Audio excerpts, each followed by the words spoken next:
Hey everyone, this is just a quick video to go over some concepts that we have started to look at in our open letter unit. And this stuff is going to apply like for the rest of the time that we're in this class together and the rest of your assignments. The idea is for, one thing to kind of build onto another. So these are things that you will see later down the road, and we'll talk about some things more specifically in different contexts and all that. But this is the basic stuff that you just need to think of when you're writing your open letter.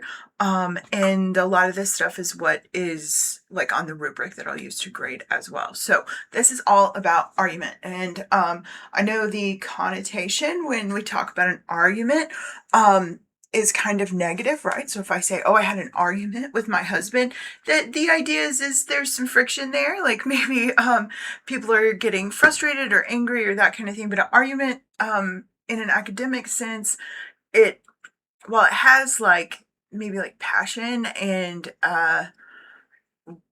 just caring kind of behind it, you're not like fighting with someone, you're not trying to like brawl in the parking lot about it, that kind of thing. So this, when you think about argument, just think about like your take from your perspective, like what can you see and what do you think based on what you can see in the world, and give some examples of why you think that. So we'll go through some of the like basic components of argument, if I can get it to work.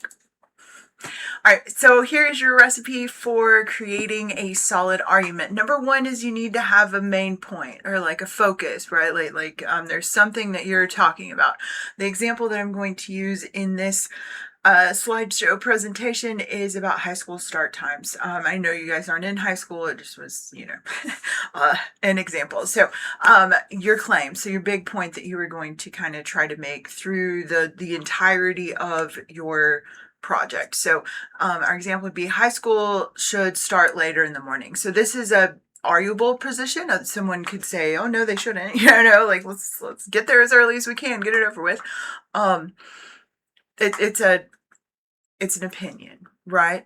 It's not a fact. Okay, so your claim most of the time isn't going to be a fact.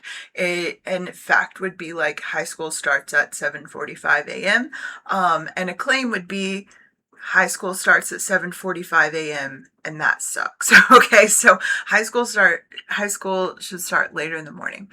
Then with that claim, so if I just made that claim, you're like, okay, why do you think that?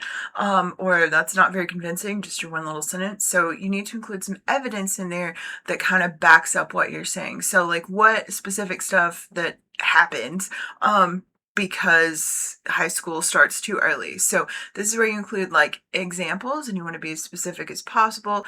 And then like data, research, or experience. We're not going to worry too much about data and research yet. We do have a research paper at the end of the semester. So your evidence, your exemplification may come more from experience for your open letter, but of course you can include some kind of research in it if you think it's appropriate. So an evidence, way to include evidence in that would be, so studies show that teenagers need 8 to 10 hours of sleep, but many students don't get enough rest with early start time. So like you're bringing in some studies here, that kind of thing. Oops, of course. And then reasoning. So like most people get the claim and the evidence pretty good. The reasoning is the part that often gets left out a little bit. But it's really, really important. So you were like drawing a conclusion based on your claim and your evidence. So when you use reasoning, you're explaining how the evidence or the example that you just used supports your claim. So why does this matter? For example, it would be if students are better rested, then they can focus more in class, which improves learning and academic performance. So we're making connections for your audience. You're saying, so that here's my idea is high school should start later. Here's evidence that kind of shows that or proves that. And then here's like why that works together. So don't skip the reasoning part. We're going to talk about it in just a minute. So your claim is going to be what creates your thesis statement. So a thesis statement is a complete sentence that expresses your claim or your main argument. So it'll include your claim, school should start later, but it's also going to reference some of your main points. So in this example, I've got my main points that I'm going to talk about in my letter or my essay would be, sleep, uh, academic performance, and improved mental health. So for a good thesis, you kind of need both the claim and the main points. Just the claim isn't enough, especially when you get to kind of a college scenario. You got to take it a little bit further to show us to include your main points. And again, I said in your open letter, you can do that by, like, you can put it wherever you want. Sometimes in the very beginning, like in a traditional essay, is effective. Sometimes at the end, whatever works for you. So here in the thesis statement, I've highlighted in purple I'm so PowerPoint. Here in this example, I've highlighted the claim in purple, and then those main points in red here. So a complete thesis statement will have both. Then after you make your claim, you need to present some evidence so that you can turn that kind of abstract ideas, right? So if we look back at they should start later because more sleep, like all of this is kind of abstract still, right? Perform better academically, have improved mental health. Okay, well, what does that actually look like?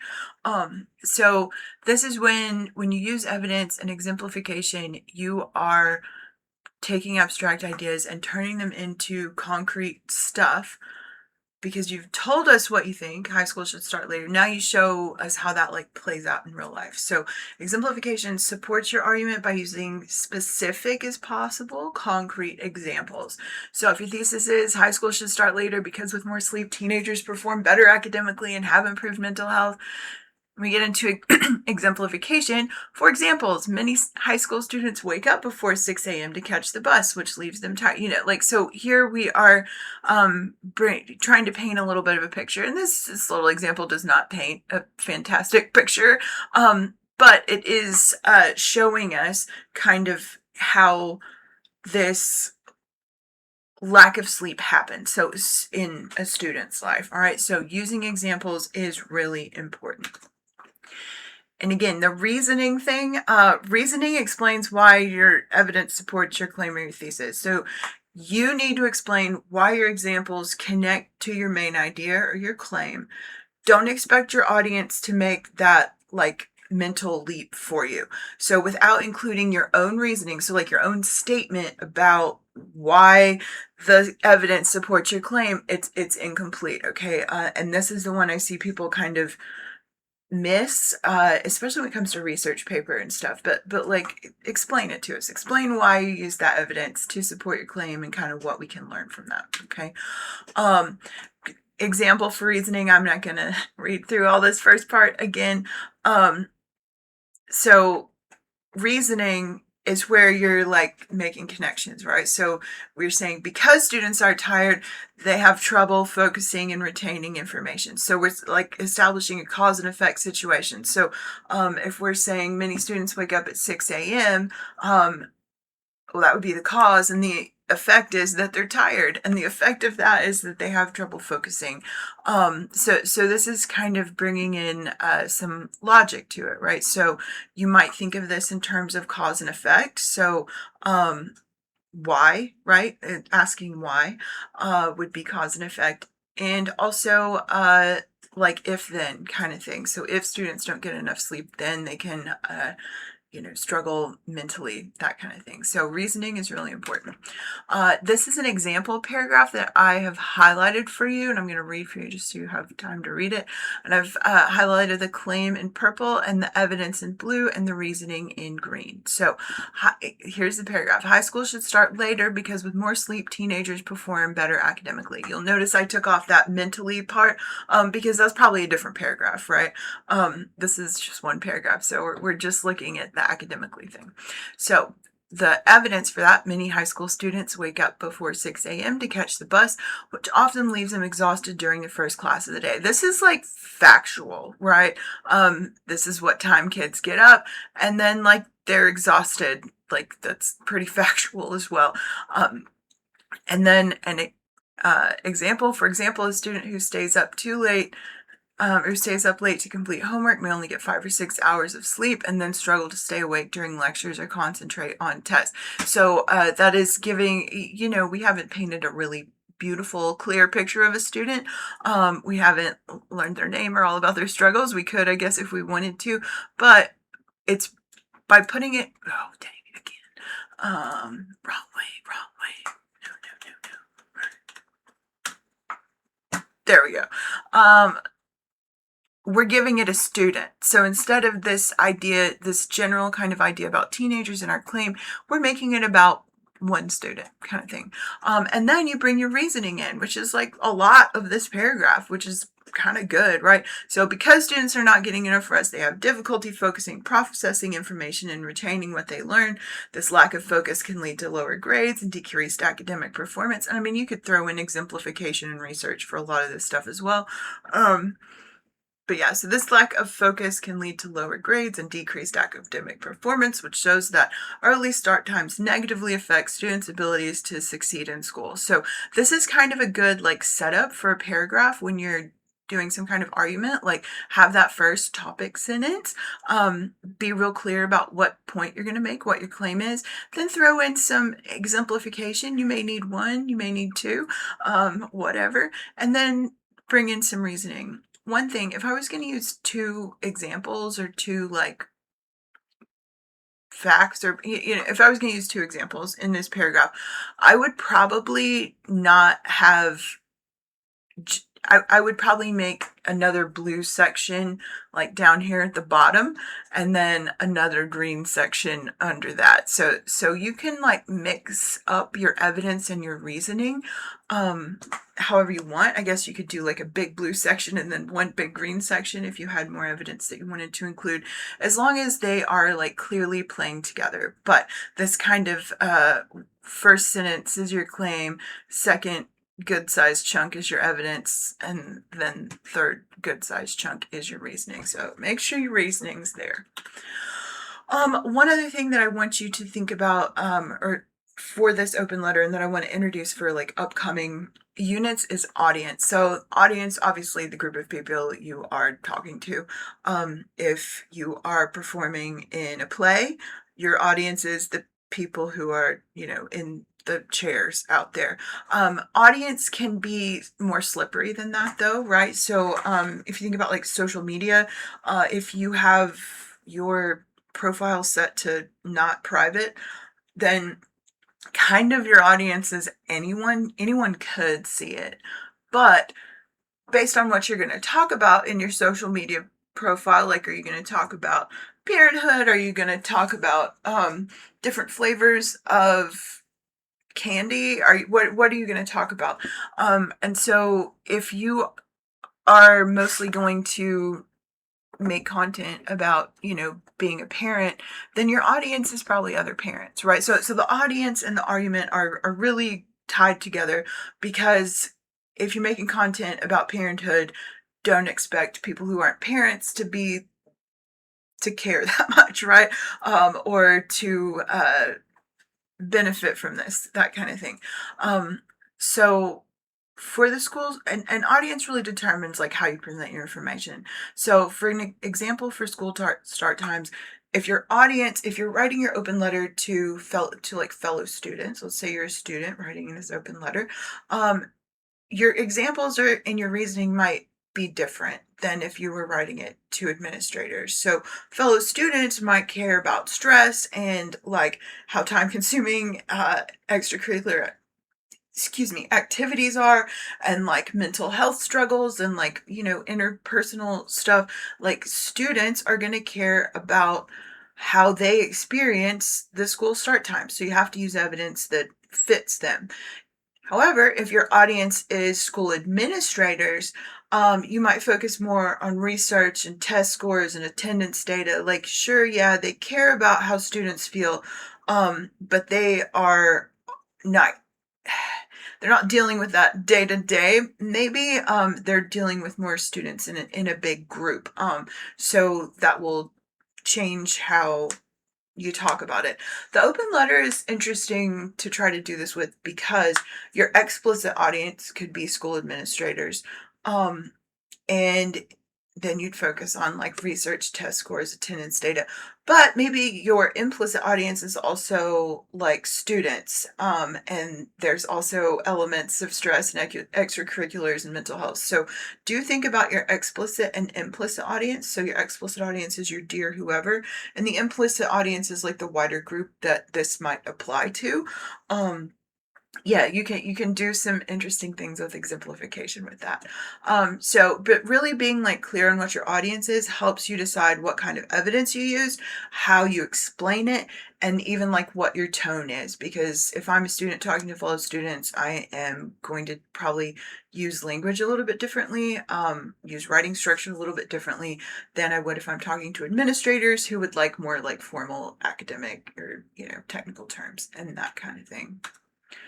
So here are some questions for considering your audience, and I think most of this is in the assignment sheet.